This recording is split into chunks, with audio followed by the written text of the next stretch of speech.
Brad Whitmore was the kind of boy everyone at Crestwood Academy knew, but not for the right reasons. At 16 years old, Brad had grown up in unimaginable luxury. His father, Gerald Whitmore, was a billionaire real estate mogul who spared no expense in spoiling his only son. Brad drove the latest sports cars, wore designer clothes, and threw extravagant parties that most of his classmates weren't even invited to. At school, Brad was known for treating people like possessions and genuinely believed his wealth made him untouchable. Jordan Hayes, on the other hand, was Brad's polar opposite. A hardworking and intelligent black student, Jordan had earned his spot at Crestwood Academy through a full scholarship.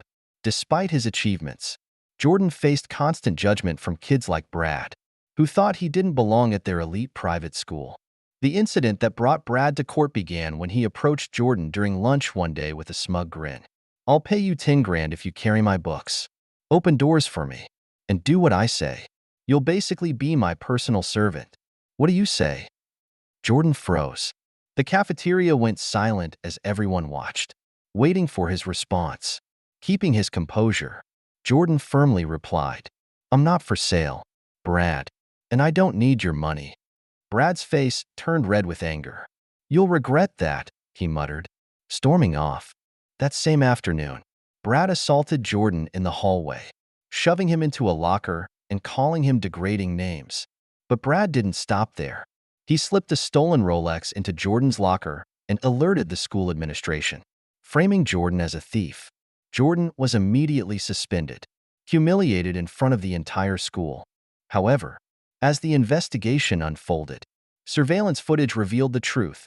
Brad had orchestrated the entire setup. Crestwood Academy contacted the authorities, and Brad was charged with assault and falsely accusing Jordan. The courtroom was packed as Brad Whitmore entered with his father, Gerald, who walked with an air of superiority. Brad sauntered in wearing an expensive designer suit, his smirk as wide as the courtroom itself. He didn't seem nervous. In fact, he looked ready to make a mockery of the proceedings. Judge Theodore Langston, a tall, composed man with sharp eyes, took his seat. The courtroom grew silent as he began. "Mr. Whitmore, you stand accused of assault and false accusations against a fellow student. This is a serious matter." Brad leaned back in his chair, barely listening. With a laugh, he muttered loud enough for everyone to hear, "This is a waste of time. I'm rich. Remember? None of this matters." Judge Langston paused, his calm demeanor unshaken. "Mr. Whitmore, I assure you this court does not care about your wealth. Justice is what matters here." Brad rolled his eyes, whispering loudly to his lawyer, "Affirmative action, Judge Figures." The whisper wasn't quiet enough. Gasps echoed through the courtroom, and the tension thickened. Brad seemed to enjoy the reaction, smirking as if he were untouchable. To make matters worse, he kicked his feet up on the defense table, lounging as though he were at home. Judge Langston's jaw tightened, but his voice remained steady. "Mr. Whitmore, you are not in a position to treat this court with such disrespect. Do you understand the charges against you?" Brad responded with another laugh. "Yeah, I understand, but I also know this will all go away. It always does. My dad's got connections." The audience whispered among themselves, shocked at Brad's arrogance.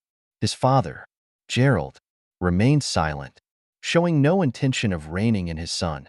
The courtroom was buzzing with tension, and all eyes were on Judge Langston, waiting to see how he would handle Brad's audacious behavior. With the smirk still plastered on his face, Brad looked directly at Judge Langston and said, "Let's just get this over with. I've got better things to do." Judge Langston took a deep breath, his calm demeanor beginning to crack. He leaned forward, meeting Brad's smug expression. "Mr. Whitmore," the judge began, his voice steady and measured, "you are standing in this courtroom accused of assault and fabricating evidence to harm a fellow student. These are serious charges that could alter the course of your life. I strongly suggest you take this seriously." Brad didn't flinch. He leaned back in his chair, twirling a pen between his fingers. "Well," he muttered with a mocking grin, "another boring lecture. Do all judges talk this much?" A wave of murmurs swept through the courtroom. The tension was thick. But Brad seemed to revel in the discomfort he was causing. Judge Langston maintained his composure, though his sharp gaze betrayed his growing frustration. "Mr. Whitmore," he continued, his voice firmer now, "this is not a game. Your behavior in this courtroom reflects a blatant disregard for the law. Let me remind you, no one here is above justice, no matter how much money they have." Brad chuckled, shaking his head. "Money talks. Your Honor, you wouldn't understand." He shot a smug glance at his father, who remained silent but wore a faint smirk of approval. The judge's calm tone didn't waver. "Mr. Whitmore, you are testing the patience of this court. If you think your money will shield you from accountability, think again. This courtroom does not operate on bribes but on justice." Brad clapped his hands slowly, as if applauding a performance. "Bravo, Judge. Real inspiring," he sneered. Then, under his breath but loud enough for the courtroom to hear, he muttered, "I bet you only got this job because of some woke diversity quota." Gasps rippled through the courtroom. Judge Langston's expression didn't change, but the atmosphere grew colder. He let the silence hang for a moment, allowing the weight of Brad's words to settle. "Mr. Whitmore," Judge Langston said, his voice steady but with an edge of steel, "you've crossed the line from arrogance to outright disrespect. Let me be clear, this behavior will not be tolerated." Brad smirked again, leaning back in his chair. "You'll tolerate it because you have to. That's how this works, right?" The murmurs grew louder. Even the court officers exchanged uneasy glances. Gerald Whitmore, still confident in his son's immunity, made no move to intervene. Judge Langston inhaled deeply, his expression unreadable. "This is your final warning, Mr. Whitmore," he said, his voice calm but commanding. "If you persist, the consequences will be severe." Brad rolled his eyes and whispered to his lawyer, "What's he going to do? Send me to timeout?" He laughed, the sound echoing through the room like a slap to the face of decorum. The judge leaned back in his chair, his gaze fixed on Brad. The calm before the storm was palpable. Everyone in the room could feel it. Something was about to give. Brad's antics escalated to new heights. "You know," he said loudly, "this courtroom's kind of like my school, full of people pretending to have power, but they're really just here because of quotas." The room went silent. The audacity of Brad's statement left everyone in stunned disbelief. "Order," the judge said firmly, but Brad wasn't done. "You know what, Your Honor?" Brad continued, his voice dripping with mockery. "I'll buy your job too, if I feel like it. How much does it cost to be a judge these days? $50? Judge Langston's hand came down hard on the gavel, the sharp crack echoing through the room. "Enough," he thundered, his voice carrying an authority that silenced even Brad. "You've not only disrespected this court, but you've insulted the very principles of justice and decency." Brad blinked, his smirk faltering for the first time. The weight of Judge Langston's words seemed to pierce through his shield of arrogance. "I warned you," the judge said, his tone now icy and resolute. "This behavior is unacceptable and constitutes contempt of court. I've seen enough to make my decision."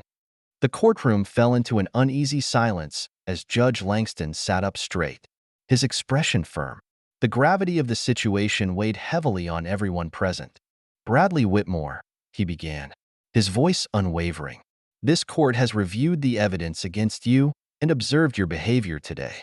It is clear that you have not only committed serious offenses but also shown a complete lack of remorse. You have insulted the law, this court, and the principles of fairness and justice." Brad shifted uncomfortably in his chair but still managed to roll his eyes. His father, Gerald Whitmore, stood abruptly. "Your Honor, with all due respect, we can resolve this matter another way. Surely, my son." Judge Langston's gavel came down sharply. "Sit down, Mr. Whitmore," he commanded, his voice cutting through the tension like a blade. "Your money does not matter here. Accountability does." The judge turned his focus back to Brad, who was now fidgeting nervously. "This court sentences you to 2 years in a juvenile detention center without bail. This is a direct consequence of your actions, the assault, the false accusations, and the blatant disrespect you've displayed throughout these proceedings." Brad's jaw dropped. 2 years, he exclaimed, his voice rising in panic. You can't do that. I'm rich. My dad will get me out of this. Judge Langston leaned forward, his gaze piercing. You are not above the law. Bradley, it's time you learned that. As the bailiffs approached, Brad's arrogance crumbled. Tears streamed down his face as he stood, his designer shoes scraping against the courtroom floor. Dad, do something, he cried, his voice breaking. Gerald Whitmore hesitated, his confidence shaken. Bradley, he stopped, realizing there was nothing he could do. Brad,